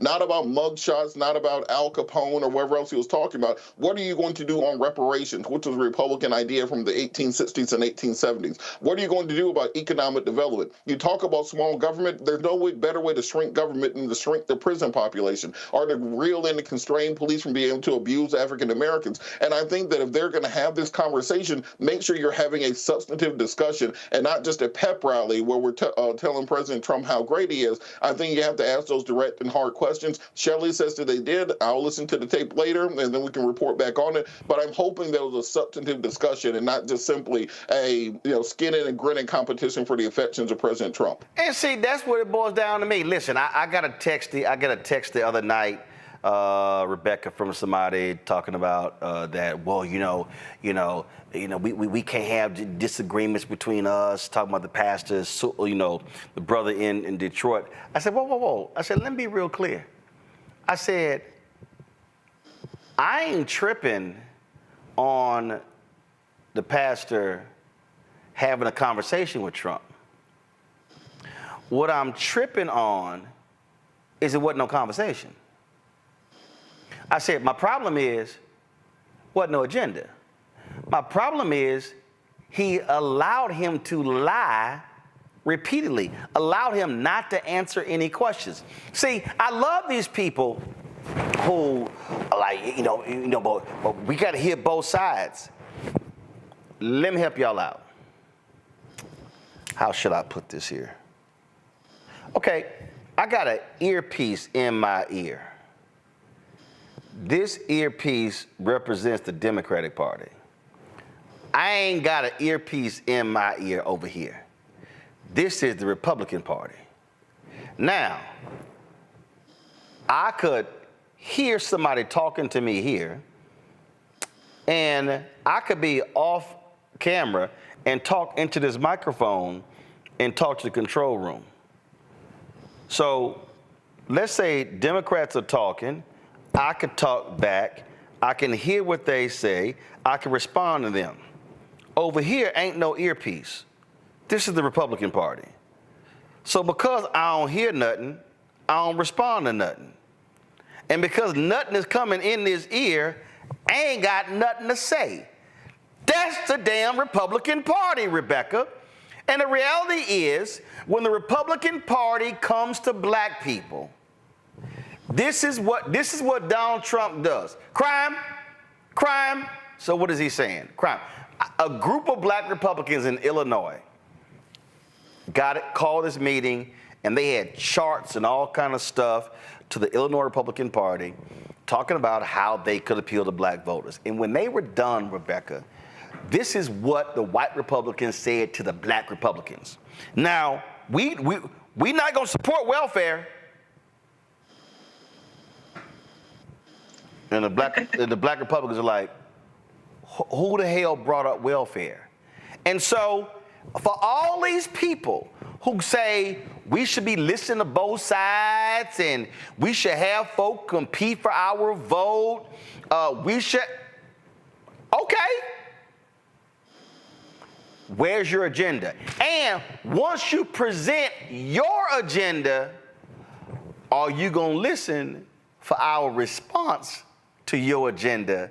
And then how you going to respond when we hit you back and what we want don't jive with what you said to us? You know, if people like Byron Donalds wanted to have an actual conversation on policies that are befitting and are in the best interest of black folks, we could have that conversation out of the context of Republican versus Democrat. We could have that conversation talking about black progressivism. We could have that conversation talking about black conservatism and what that actually looks like.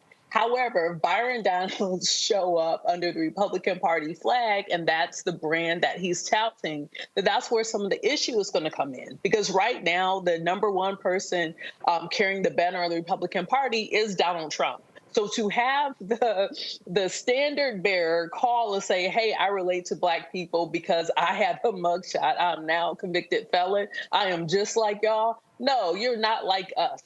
And so my issue even with this, with people like Byron Donalds is, hey, if this is going to be transactional, get your money up front because Donald Trump doesn't pay his bills. If all these people are saying, hey, we're going to shuck and jive and do this because we want to make money, fine. I support black people making money, but let's be clear what this is and what it isn't. This isn't actually a substantive conversation of what it takes to move black families and black communities forward in this country, because unless you're actually going to go back, talk reparations, talk about the things that are owed to us, we cannot move forward. And so the other weird thing about this, like when I was looking closely at that picture, I was like, or the video you showed, Roland, because I was trying to figure out if I could say one positive thing about the picture, besides it's very awkward to see like 7 black men all squished together in a barbershop. As many barbershops that I've been into with my dad, I've never seen that kind of look so awkward. And so I was trying to think of something positive to say. So I will say one thing positive. At least one of them had a shape up, and that happened to be Byron Donalds, because the rest of them are either bald or they need a shape up. Like it's crazy. And let me go ahead and say this before I go, Jolanda. And I just and I ain't saying this because they black Republicans. I've actually said this about Democrats too. Can we stop having fucking conversations in barbershops with black men? That is not the only damn place we go to. This shit get on my nerves every time I hear folk talk about, let's talk. First of all, let me help y'all out. I don't go to a barbershop. My barber comes to me. He cut my damn hair in the kitchen here, okay? All right, so it's some black men out here where we actually make appointments. We no longer sit listen, I remember growing up and my dad taking us where Harvey cut our hair and shit, we be there for 5, 6, 7 damn hours. We ain't got all that damn time. But I'm sick and tired of every time these strategists, Republican and Democrat, oh, let's talk to black men. Let's go to the barber shop. Let's talk to black women. Let's go to the beauty shop. Damn it. Go somewhere else. Jolanda, go ahead. So, first of all, they caricature us. That's just what they do. So, it's frustrating to me because why aren't we on the golf course? People play golf. Or why are we in the suites at sporting events? Or why aren't we in the boardroom? Because they don't presume that we're there. And as long as we sit down and we allow these conversations, then that's something. I'll also say this, Roland. Every time they got something to say, they got something negative to say about you because they're trying to beat you down because they know we listen to you and you understand us. So when your name are on their lips, it's because you're relevant. The next thing, Wesley Hunt ain't got nothing to say. He's here in Houston. He's currently being investigated for spending over $70,000 in campaign funds to join an exclusive white country club. So he ain't gonna say anything about Donald Trump and convicts because he might end up being one. The next thing that I'll say is the black people that Republicans seem to embrace always seem to have an Aunt Jemima or an Uncle Tom sort of vibe to them, which last time I heard, I'm not walking around with a scarf tied on top of my head, chewing tobacco or whatever. So I think that we need to call them what they are, and we need to stop having the conversations that they want to have, because in order to have substantive conversations about us, you actually have to have a brain. And quite frankly, I believe that Republicans are so terrified of being identified by Trump and getting primary that all they're going to do is sign off on what he says. And that's not a way to have government that represents everybody. All I'm saying is this is my problem. If y'all want to have a black conversation, come talk to black people. Come on. And listen, I ain't afraid. Everybody know. I had Ben Carson on my show when he ran for president on TV One. I had Senator Tim Scott. I've had Byron Donalds on here. Kara, do this here. Call Wesley Hunt's office and invite his ass. Call him every day. Call Donald's office. It's like, if y'all want to have a conversation, let's have a conversation about a black agenda. Because Trump ain't got one. He ain't got one. And we know that. We know he ain't got a black agenda. And we know what Project 2025 is. We know this. So I would love to hear, and maybe Robert, you can find out, Shelly Winter, since your ass wanted it. And matter of fact, Shelly, don't just come on my show when Robert co-hosting, when he guest hosting. Bring your ass when I'm here. Come on, Shelly. Bring your ass on this show when I'm here. I'll wait.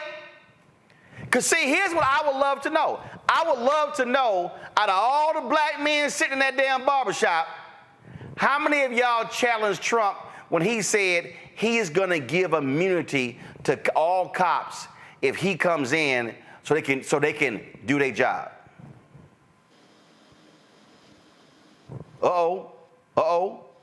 I want to know how many of y'all asked him that. I want to know how many of y'all said to Trump, are you going to aggressively investigate police officers in wrongdoing like the Biden-Harris administration has done? Because there was one patterns and practice investigation under Trump for 4 years. It's been almost 12 under Biden-Harris. I'll wait. Let me see what y'all got. We'll see. I'll be right back.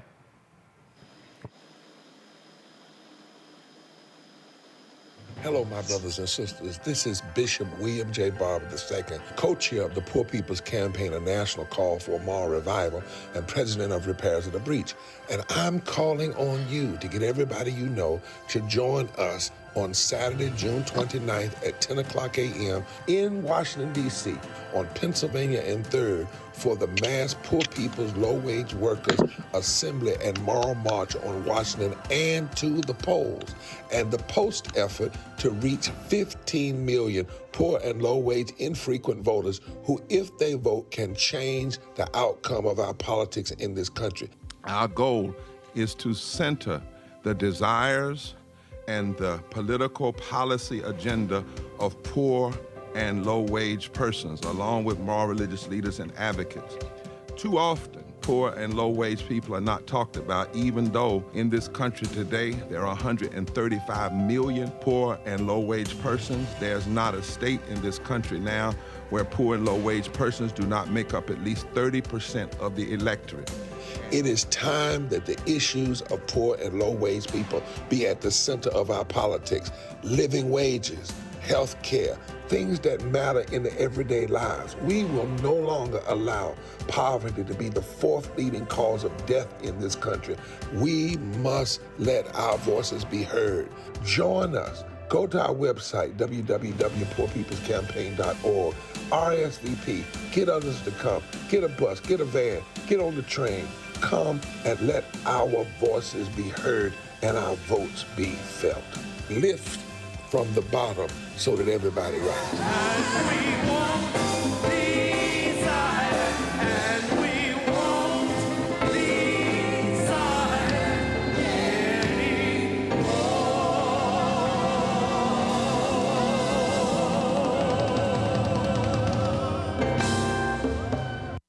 I am Tommy Davidson. I play Oscar on Proud Family, Louder and Prouder. Right now, I'm rolling with Roland Martin, unfiltered, uncut, unplugged, and undamn believable.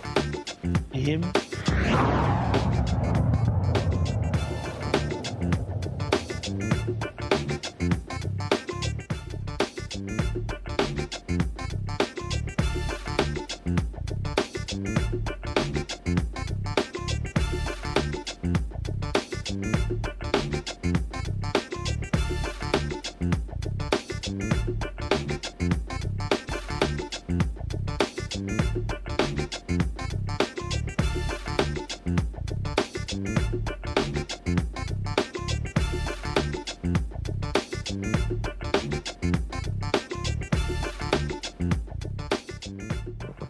So have y'all seen that video of the judge in Georgia? Her name is Christian Coomer. How she hit a cop. They had a run-in at a club or a bar or something like that. Well, she has now been booted from the bench, but it wasn't because of that. It was because of an ethics investigation. After 4 separate hearings on 30 ethics charges, the Georgia Supreme Court ruled that Douglas County probate judge Christina Peterson should be removed from the bench and not eligible to be elected or appointed to any judicial office in Georgia for the next 7 years. The 38-year-old judge is accused of assaulting a police officer outside an Atlanta nightclub. Court documents note that Peterson violated the Code of Judicial Conduct and several violations of the Judicial Qualifications Commission. They said showed a pattern of judicial misconduct while in office. This video, Robert, sure don't help her situation. Well, why is everything always got to happen in Georgia? Well, nothing ever happens in. Hey, y'all the new Florida. Okay, 2 things. One, I'm texting Shelly. Shelly says, I'm game whenever you want, love it, for a debate. So Shelly has agreed to come on the show to debate you about me being involved to where. So Carol has his info. I'll shoot it over to her after the show so y'all can get it set up. I just want to be a fly on the wall for the whole thing. But with Judge Peterson, I know the young lady. She's what I believe happened is the State Judicial Qualification Board had already determined that she needed to be removed from office. She appealed it to the state Supreme Court. The state Supreme Court released their determinations yesterday, removing her from the bench. I believe she knew those things were coming down, and often, as people do when their lives begin spiraling, they begin making even worse decisions. She went to this nightclub. She had a few too many, apparently, to drink. Decided to, instead of leaving orderly, to, of course, resist arrest, which resulted in things getting worse in the video that we see here. I'm hoping that she gets the help that she needs to deal with these issues, and I don't think any of us should celebrate or stomp on the grave of somebody when they appear to be going through a very difficult period of time in their life. I think all of us can imagine ourselves in not this situation in particular, but on our worst day or when we're in a heightened state, something happening, and we wouldn't want to broadcast through the whole world, but that's what happens when you're in public life, when you're in public office. And all I said, I'm hoping for the person to get better, as opposed to some of the people who are celebrating the downfall of a public official. But from the beginning of her terms. He's had turmoil, and it appears that has come to a halt, and we're just hoping she can do better in the future. Rebecca, I saw this video, was it on Big Ticket's page, yeah, and she was on there and she was talking about what happened. So roll it. Actually, let me pull it up to y'all. So she was describing what happened at this outside of this club, and I'm like, I hear you, but you still gotta be a little different. Okay, pull it up. You're missing what happened before that. You're missing the attack on the woman. That's what you're missing. So what I saw in the video, the woman is screaming, "Hey, he hit me," and you're saying, "Let her go," right? In the video. Correct. Then the guy that I was talking to was not an officer. I was talking to the guy that was holding her.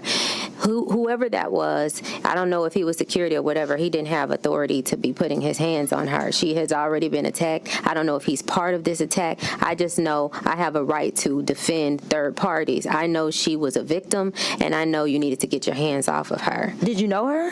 No, I don't know anybody. Oh, you didn't know her at all? I didn't know her. I just saw her getting attacked, and I mean, how that man was punching her, it was like he was in a boxing ring. Were you the only one standing up for her? Yes, and I just didn't, listen, I was minding my business, and let's be clear, I just don't go to that place. I have a friend who, it was his birthday, I love this friend, he's a very kind guy, and I said, okay, I'm gonna go. And it was a night that was fine, and then we were just waiting in line to get some hot dogs, some stuff we don't need at 2 a.m. or whatever.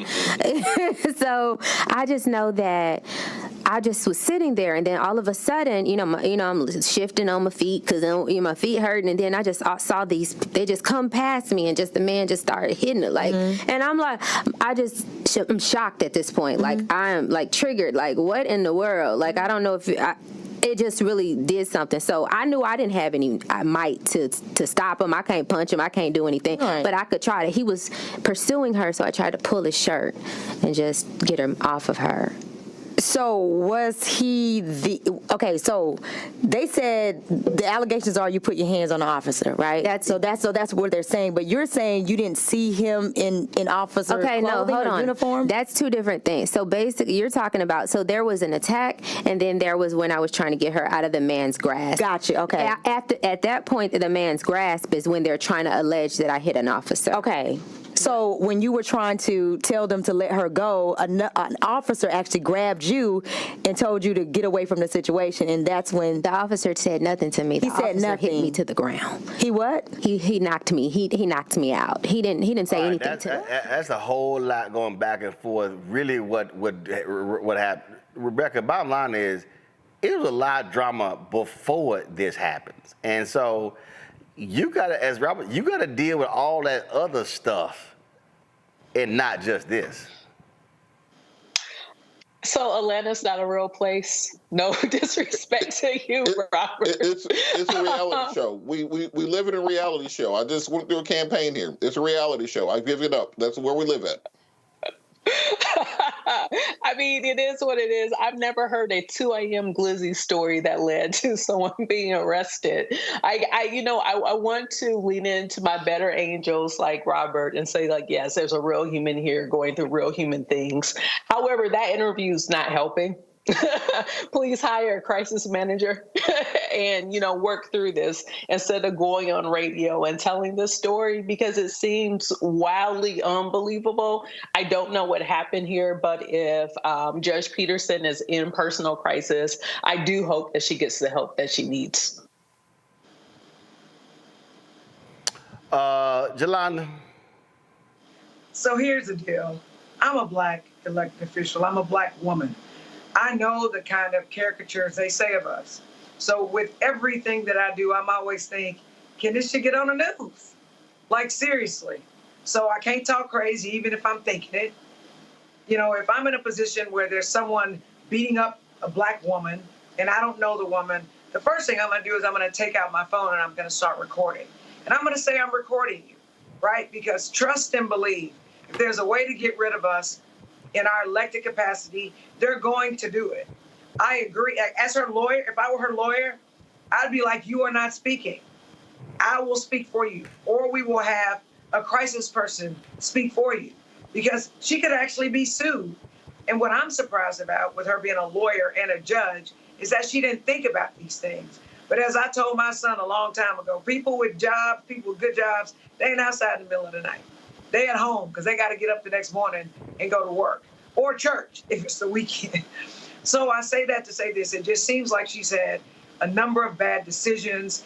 I'm going to pray for her. I want for her to do better. But when we, Black people, get into these positions of trust and authority, we need to think really closely about the decisions that we make, because trust me, we're going to be used as examples of why we shouldn't elect Black people, because we do things like this. All right, folks, Louisville, Kentucky needs a new police chief. Jacqueline Gwen Villarreal, who was suspended earlier this month over mishandling a sexual harassment claim about an officer, has resigned. She is the third full-time Louisville police chief to resign or be fired since 2020. Lord, they can't keep nobody.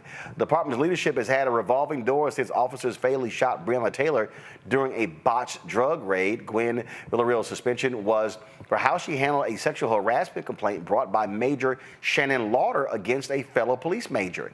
Lauder reported it to Gwen Villarreal during a May meeting of the command staff, but later at that same meeting, Gwen Villarreal promoted the major to lieutenant colonel. Lauder said she spoke up at the meeting after Gwen Villarreal asked if there were any concerns about working with other command staff members. She was Louisville's first Black female police chief. Well, gotta go. All right, y'all, that is it for us. Tomorrow, y'all, tomorrow, we are going to have the blackest presidential debate coverage anywhere. First of all, if y'all want to watch that unseasoned stuff, go right ahead. Y'all know it's not going to have any flavor whatsoever on other networks. But y'all know it's going to be real. It's going to be to the point. It's just going to be raw. You know what? I know what I should do. I should have two feeds going. You know how ESPN has the feed of the Manning brothers watching the game? I should have a feed running of a camera in here as we watch the debate and react in real time. I don't know, maybe too much cussing going on. All right, y'all, beginning at 8 p.m. tomorrow, our pre-debate coverage kicks off. Debates 9 to 10:40, and then we are live after that. Man, we got a fantastic lineup of people who are going to be here. I can't wait for us to do a little something. So, y'all, there's not going to be a show at 6 o'clock tomorrow. So we're live 8 p.m. Eastern right here on the Black Star Network. Let me thank Jelana. Let me thank Robert. Let me thank Rebecca for being on today's panel. Thank you so very much. Yeah, Robert, tell Shelly, come on, let's go. Robert, you can be the fly on the wall. It's all good. He say he down. He say he down. All right. Hashtag bring your ass. Hashtag bring your ass. All right, y'all. I'm going to see y'all tomorrow. Don't forget, supporters of what we do. Join the Bring the Funk fan club. Send your check and money order to P.O. Box 57196, Washington, D.C., 2003 7-0196. Cash App, $RM Unfiltered. PayPal, R Martin Unfiltered. Venmo is RM Unfiltered. Zelle, Roland at RolandSMartin.com. Roland at RolandMartinUnfiltered.com. YouTube, get up. Y'all hurry up. 43 likes need to get to 1,000. What's taking y'all so damn long? Hit the like button before I get off. Man, y'all make me do this every single day. All right, y'all. Download the Black Star Network app, Apple phone, Android phone, Apple TV, Android TV, Roku, Amazon Fire TV, Xbox One, Samsung Smart TV. Be sure to get a copy of my book, White Fear, How the Browning of America is Making White Folks Lose Their Minds, available at bookstores nationwide. Ben Bella Books, Amazon, Barnes & Noble, Chapters, Books A Million, Target, all those places. You can also, of course, you can get the audio version on Audible. Folks, I'm going to see y'all tomorrow. Yep, I am repping my Texas A&M jersey. We finished second in the College World Series. Then our coach, he left to go to our rival. Yeah, that was pathetic how he left. So shout out to the Aggie baseball team, finishing number 2 in the country, losing to fellow SEC team, the Tennessee Vols. And so my girl Shari Williams is talking way too much trash. She's a Tennessee graduate, so so that's what's up. All right, y'all, I got to go. I'm gonna see y'all tomorrow. Folks, Black Star Network is here. I'm real revolutionary right now. Support this man, Black Media. He makes sure that our stories are told. Thank you for being the voice of Black America, Roland. Stay black. I love y'all. All momentum we have now, we have to keep this going. The video looks phenomenal. See, there's a difference between Black Star Network and Black-owned media and something like CNN. You can't be Black-owned media and be scared. It's time to be smart. Bring your eyeballs home. You dig?